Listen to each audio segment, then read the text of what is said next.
We're approaching the end of the summer, and that, of course, means Labor Day is with us, and Labor Day reminds us of labor unions. Interestingly, Americans' attitudes about labor unions was one of the first questions that Dr. George Gallup asked when he started the Gallup poll way back in the 1930s.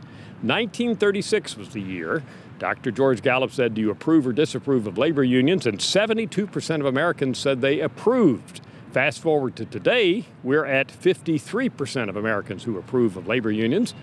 But there have been a lot of changes over the decades. Let's look at these briefly. In the 1950s, approval stayed in the 70s. In the 1960s, approval of labor unions was in the 60s and 70s. In the 1970s, approval dropped of labor unions. In fact, came down to about where it is today at 55% at a low point in the 1970s.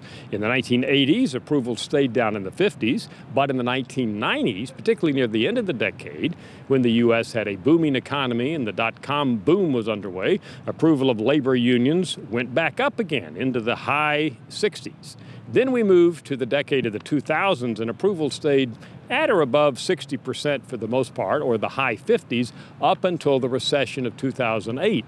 Then, starting in 2009, and you see that chart in front of you, approval of labor unions dropped, and it has stayed lower since that point in time. Two possible reasons for that. One is the economy got worse starting in 2009, and the other is that the Democratic President Barack Obama took office here in Washington.